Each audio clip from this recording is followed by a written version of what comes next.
You're welcome back to Morning Express. Now let's set the ball rolling on the program, Conversations in the News. We're being joined virtually by Mr.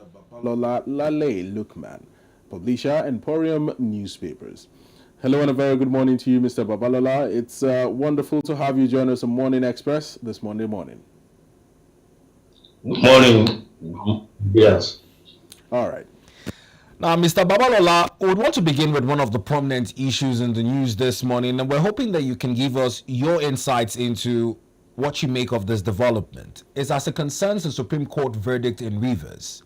This morning, we're told that Governor Siminalayi Fubara would be keeping with that judgment and is looking to conduct fresh local government polls. What do you make of this development? Good morning, Nigeria, once again. Good morning, Nigerians, once again. I think the development, the political development in the Rivers State is a good one.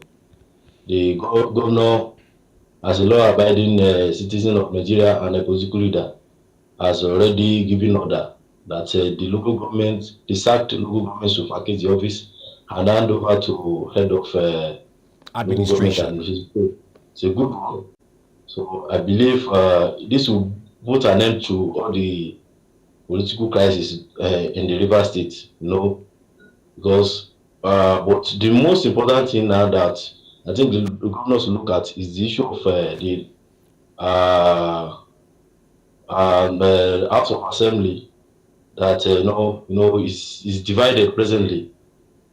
One faction for the governor and the other faction for the that belong to Minister of FCT, that is a nation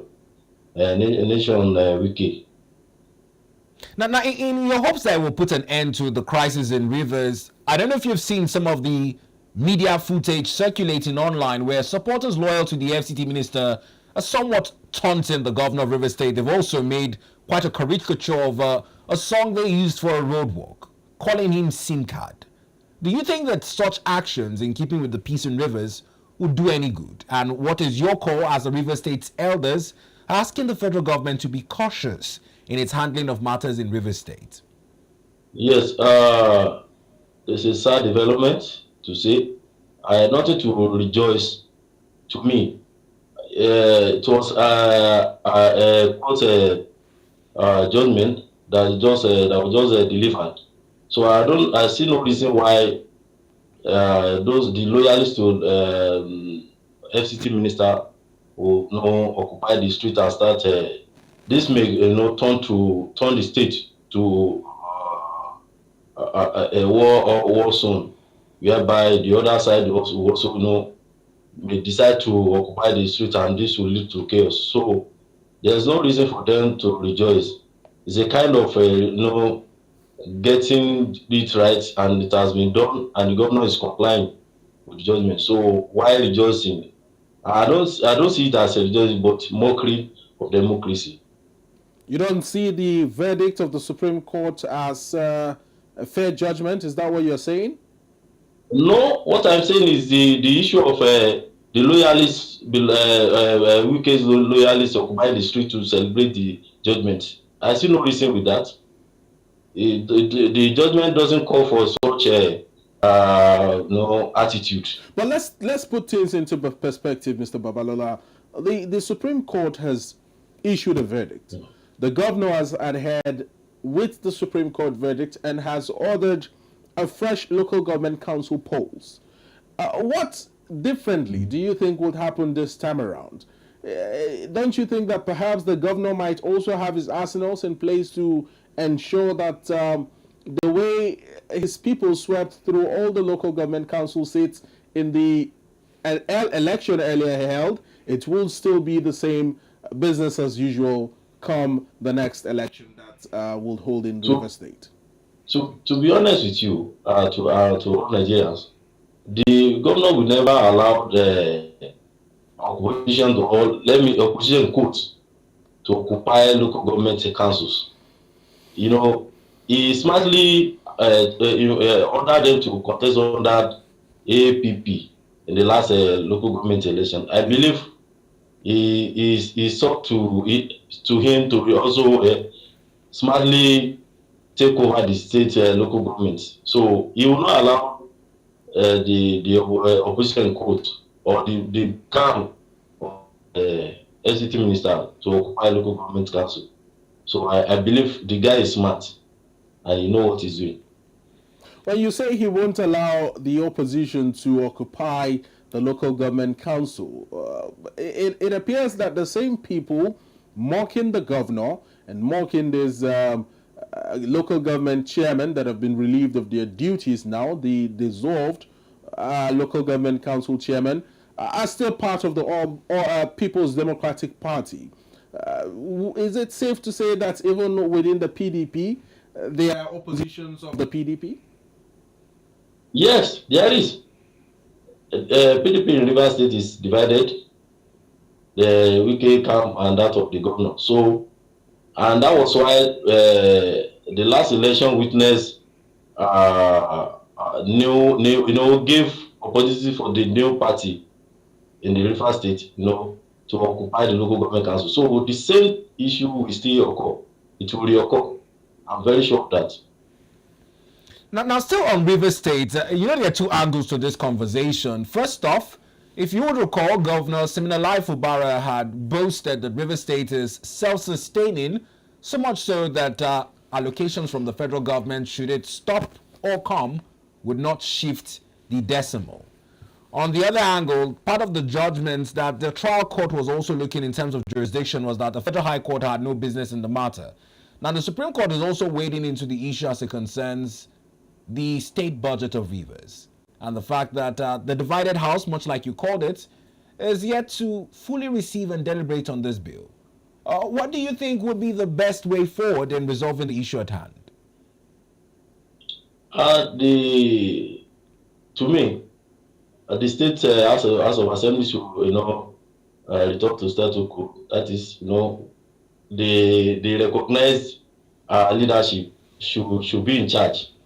And though there are some things that may not be reversed, in terms of this budget and appointment of commissioners, it may not sound reasonable for the governor to reverse all these things. But they should move on. Allow the House of Assembly the recognized House of Assembly member, the leadership, to continue the business of legislative. Mr. Babola, there are speculations that with the recent ruling of the Supreme Court, especially upholding the Matthew Amaule-led faction of the Rivers State House of Assembly, that there are, speculations of impeachment surrounding the governor as it stands, especially with Amaule being pro-Wike, and of course, you had cited the division within the People's Democratic Party in the state. Do you think that a possible impeachment looms over the head of Siminalayi Fubara? Well, we can't rule it out. We can't rule the impeachment out, but the governor is a smart person. He has been showing that, and I believe he will work it out with them. There won't be room for them to impeach him. Why do you think there won't be room for them to impeach him? The governor is in charge of the governors in Rivers State. I can bet with you. Certainly, as the governor, as the chief security officer of the state, the number one citizen of Rivers State, he is in charge of the governance and affairs of the state. But we cannot rule out the position of the House of Assembly in impeaching any governor that has been democratically elected. As much as the governor is powerful, the House of Assembly is equally capable with the right number of votes to impeach the governor. Do you still think that Siminalayi Fubara can be in charge to withstand the fire brewing from the Amaule-led faction of the Rivers State House of Assembly? I'm not speaking for the governor, but I can tell you this.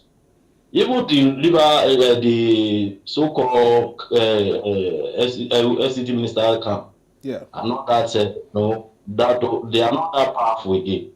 There are issues even within them. Look at what just happened recently in the PDP. that is, the national at the national level, you can deduce from that even Wike cannot beat his chest and say that he's in charge of PDP. So it doesn't have to me, they will not succeed if they try such. Now, let's also talk about the main issue on ground here, which is local government autonomy. Now, ever since the Supreme Court had passed its verdict granting local governments both financial and administrative autonomy, the crucial requirements in terms of accessing the funds directly from the federal government continued to be delayed. We heard that it was because the 774 LGAs had failed to open their dedicated accounts. How much of a setback is this? And do you think that the bureaucratic bottlenecks that are hindering this autonomy will be giving way anytime soon? Well, that to me is the making of that has been the making of the governors. They are not in support of the local government autonomy, so to say. They reluctantly accepted it, and I believe they are allegedly working against the autonomy. So all these bottlenecks is the doings of the governors. But Mr. Laleye, let's be very factual. I don't think the governors are in any way the middleman between CBN and the LGAs. Should the CBN want to give the 774 local governments a chance to open direct bank accounts with them, I don't think any Nigerian governor would approach the Central Bank of Nigeria and say no. Or do you think so? I hope there was a time a governor came out and said that there was some kind of financial commitment, joint financial commitment, both local government, so that, and that has been the delay or part of the delay they are having. So the local governments may not have may not get their allocation directly. So all these things, the joint accounts they open at the state level. So they are still operating such accounts. And do you think they would like to have they will allow the local government to have their allocation directly? So there may be an underground work going on to frustrate the efforts of the federal government for the LGs to LGAs to have their allocation directly to their accounts. So I won't be surprised if the governors forum are making effort to make sure that things doesn't work the way federal government prefers it. Now, following warnings by the Attorney General of the Federation to governors who decide or intend to dip their hands into the coffers or pockets of the local government council treasury, he has also warned the local government council chairmen themselves of deliberate sabotage on this verdict of the local government council autonomy, administrative and financial autonomy, citing that inasmuch as the governors might, at the moment, enjoy some sort of immunity, when they leave office, he will make sure that any governor who has flouted this verdict pays for it. And also for the local government council chairman, that they have no form of protection whatsoever. Don't you think that perhaps it's time for the Attorney General to begin implementing some of these statements that he has thrown out there on the table for the local government council chairman as well as their principals, talking about the governors? Well, the General should walk the talk. It shouldn't be a kind of making the announcement or pronouncement. It should walk the talk so that the governors will know that LG means business. Because in Nigeria, anything can happen. Some of these governors believe that even if you get them arrested, and at the end of the day, they will still find their way out. And we've had a situation in Nigeria where a governor was, even at the Supreme Court level, and at the end of the day, he's off the hook and nothing happened. So the LGS should walk the talk, not just making the pronouncement. Let's also talk about some reports reaching our studios this morning that out of 774 local governments in Nigeria, only LGAs in Delta State have submitted their account details to the Ministry of Finance and the Accountant General of the Federation. Now, whilst we hear that this is predicated on local government chairmen and their councils which were duly elected, that is now the technical point for the delay. Many are accusing some of the local government chairmen we have as not duly elected. Some say, like in Osun, where debates are on if the local government elections actually held. Many have faulted the compilation of results and the announcements, with the bloodshed and the drama that has ensued. How pertinent is it to get that criteria that is required as being duly elected and having accounts submitted to the Office of the Accountant General and the Ministry of Finance? Whether duly elected or not, all these local government chairmen are stooges of the state governors. You can imagine whereby a local government council election is conducted and the ruling party, occupy the seat. So what are we saying? So the same thing will still happen even for those who are elected, duly elected. All these gimmicks, the that is going on is a kind of, they don't want the autonomy to succeed.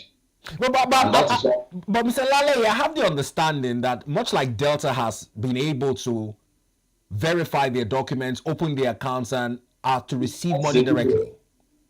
That's a good one. I hope the others will follow. It's in the hope of that I'm about to ask my next question. It's in the hope that if more local governments do so, whether they are stooges or not, or boys of the governors like most of you analysts call them, that at least credibility in following the money once it's directly paid into their accounts would be available to Nigeria even in the public space. Now, should those stooges choose to remit the money now back to the governors, those empowered to track the money and somewhat prosecute them for financial misappropriations would have more powers to do so. Don't you think so? Well, let's wait for the time to come. But how many of them have been convicted and as accordingly? Except those who are not with the ruling party, they may have. So you're saying that the NFIU, EFCC, and the ICPC would not be able to do anything? We have them. But are they working? Are they ready to do the right thing? And what is the right thing, Mr. Babalola, in your opinion? Well, this should be fair enough. Whether you belong to the ruling party or the opposition, this should be fair to every one of them. If anyone caught with misappropriating the public funds, should be dealt with. Even if in the office, they can also, they can make pronouncement and prosecute them, though not allowed to appear in court, but they can establish a case against such a government that okay, this also governor did something like this to the local government fund. So Nigerians will know. So I pray they should be able to do the right thing at the right time. Well, hopefully they get to do the right thing at the right time, Mr. Babalola. But also, let's take a look critically at the local government councils. We know that with local government polls holding across the country, one of the major reasons why there are setbacks with regards to the fluidity or the transparency of this local government council polls is because some of the state governors do not really want to grant these local government councils the autonomy that has already been given to them by the Supreme Court. In my question now to you, Mr. Babalola, is there anything apart from the issue of EFCC, apart from the issue of ICPC? Do you think that perhaps there might be some sort of listening ear or some sort of compromise or a middle ground that can be met between the governors and the local government council chairman, not maybe business as usual, but in a way that would allow for this easy transition and an easy phasing into the autonomy granted to them, so it doesn't just appear as if it's a jerk on the side of the governors themselves? Well, I hope that the governors cooperate with the federal government for the autonomy to stay. Like in Oyo State, after the Supreme Court judgment, I think the governor came up with another law, you know, that will prevent the local government council to spend their allocation as the way they feel like, okay, well, according to the needs of the people at the local government level. So they see, the governors, in fact, what they are doing now is a kind of, okay, the autonomy will stay, but we still have control over, they will still have control over the funds. So because they are not ready to let it go, they don't want the autonomy to stay, but they want to accept it as a principle. Okay, let's have it, but they are still working, you know, making measures to prevent local government to, autonomy to work freely. Now, Mr. To Laleye, stay. Mr. Laleye, before we move past this issue to another issue in the news, let's also consider this debate, because we've also seen some reactions from the local government chairman. Whilst overarchingly, Nigerians just assume that it's all the fault of the governors, much like is the narrative this morning, the local government chairman have also said that the Central Bank of Nigeria, CBN, also should share in the blame. The CBN had outrightly said that there are guidelines to help with the implementation of the Supreme Court verdict. Guidelines bordering on the chairman and who would be signatories to these accounts for direct payments to commence. Now, they say, in keeping with their guidelines, there is the KYC, know your customer, that a few of these chairmen have failed to come for their profiling, and the signatories as well have also not submitted their documentation. Now, these are some of the bureaucracies that we're discussing. Should there be a timeline? I know Nigerians seems to be a society that, except their deadlines, a lot of implementation and compliance lags. Do you think that Nigerians should know a timeline when their duly elected chairman and signatories to the direct accounts to be opened with the CBN should complete all documentation and verification so that this payment and direct disbursement can commence? Yes, I think there should be a timeline, and they should let them know that if you don't come for your fund or for your allocation, then you forfeit it. So I think that will make them, put them on their toes, do the necessary things to get their funds allocated to them. Well, we'll be waiting for the technical subcommittee of the Federal Allocations Committee. They had their last meeting on the 17th of January next month. And in this due diligence, with keeping with the reports, I'm sure by the next time we revisit this conversation, we'd have more information to give our viewers. Well, let's move on to other matters in the news, Mr.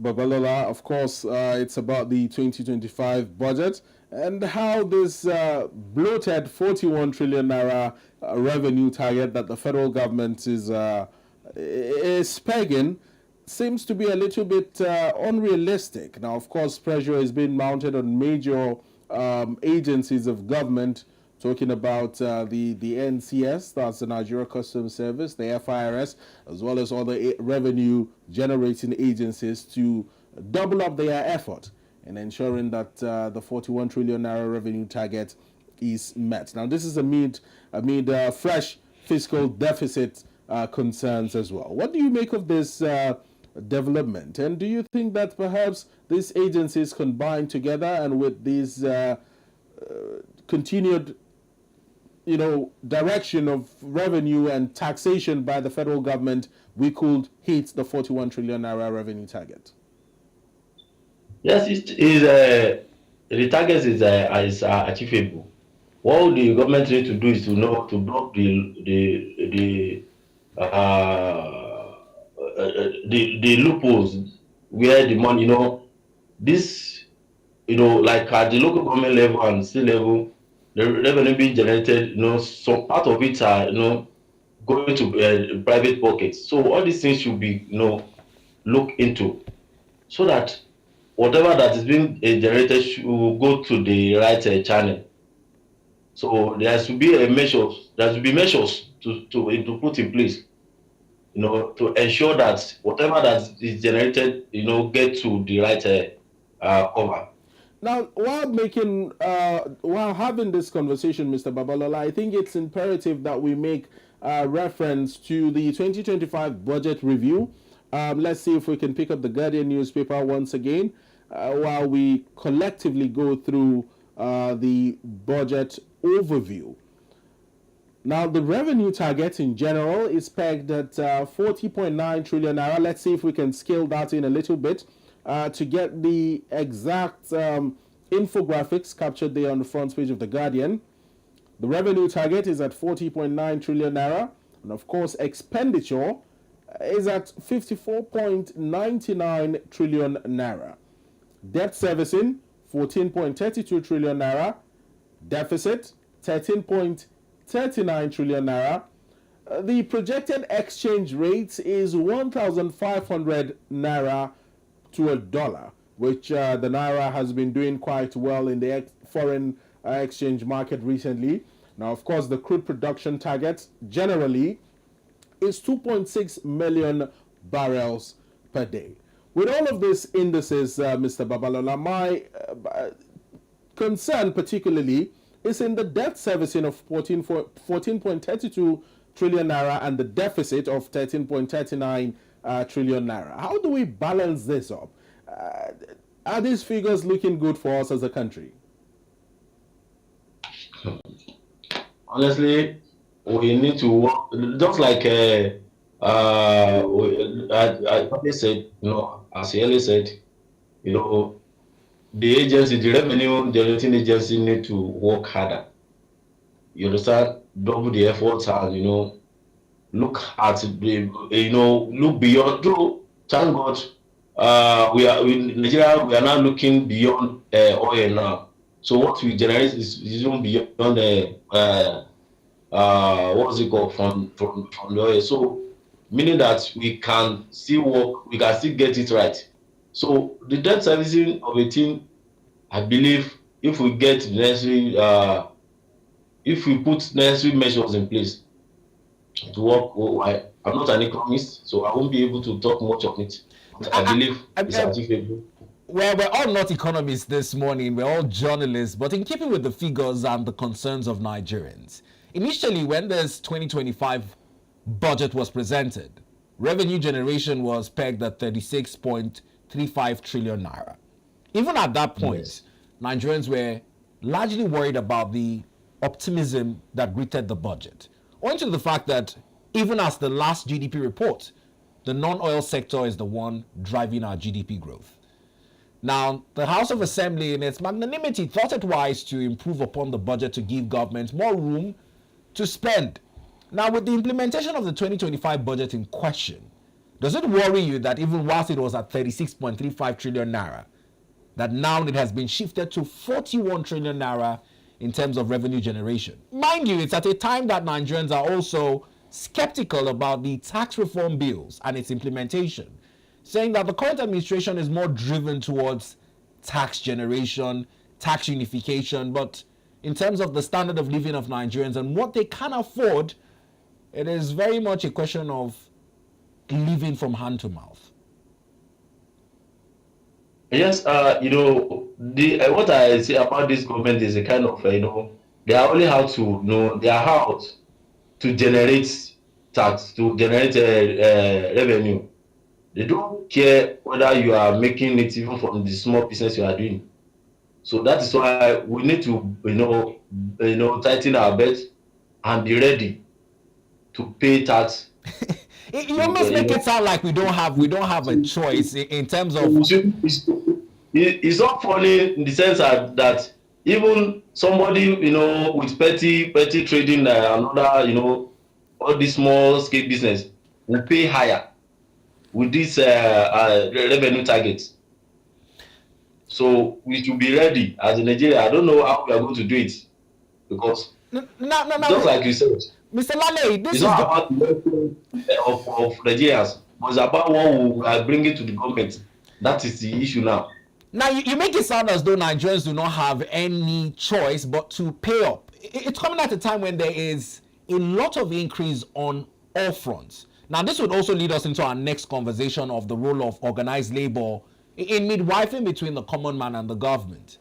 Now, Nigerian Labour Congress is planning to embark on a strike. They had talked about this plan whilst it was just the 50% telecom tariff hike. Now, off the back of this, the electricity tariff, which was increased for only Band A customers last year, is looking at migrating more Band B, Band C customers into Band A.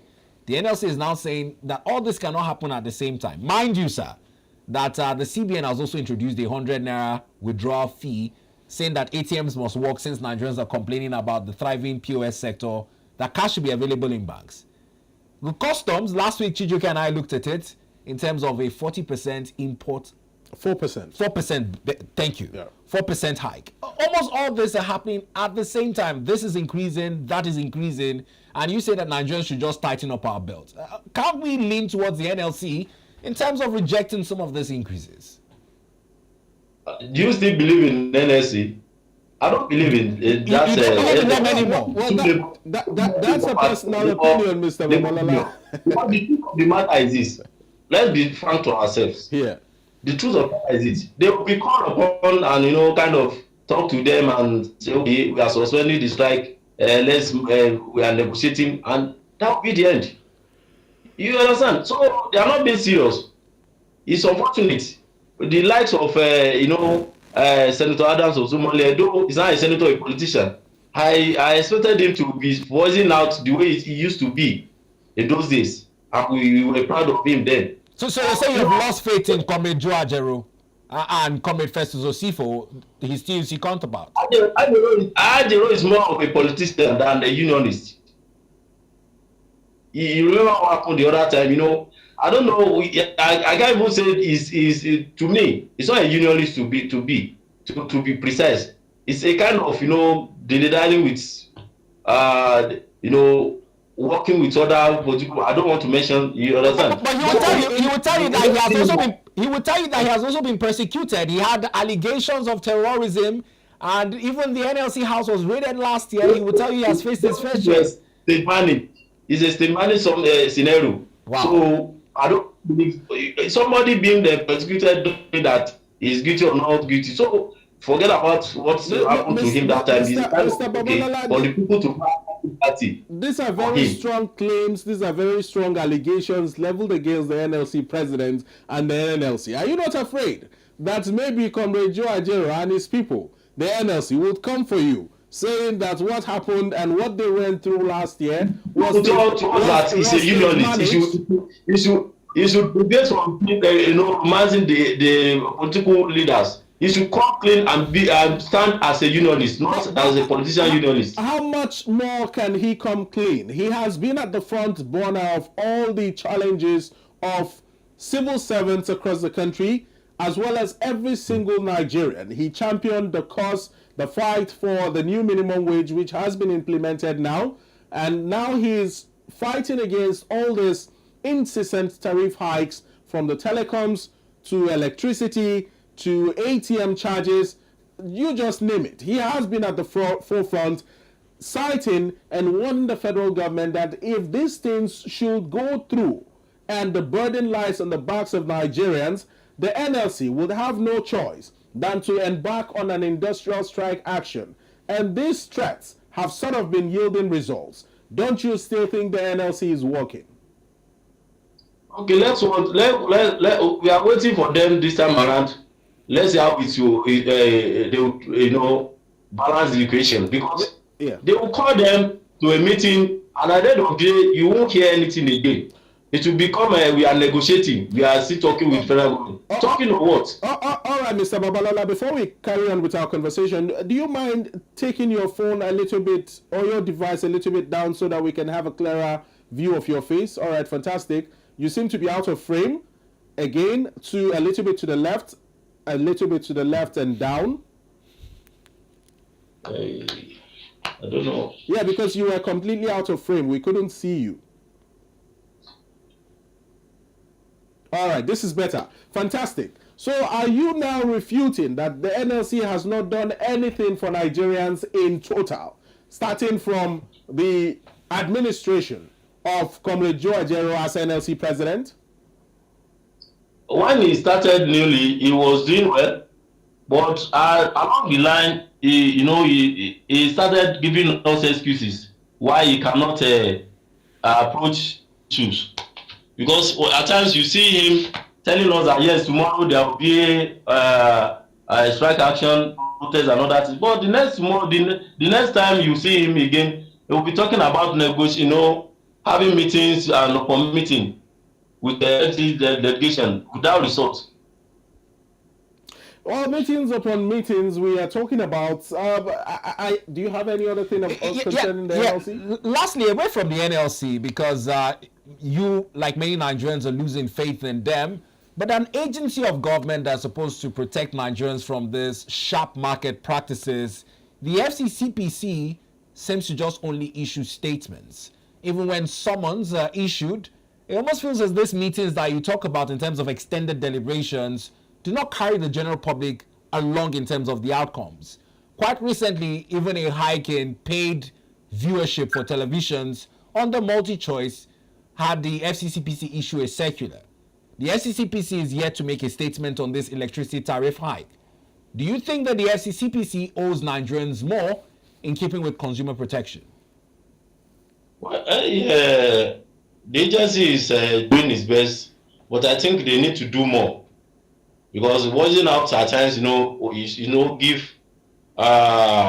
Nigerians hope that yes, we have an agency that is that can be held responsible if in terms of consumer rights abuse and all that.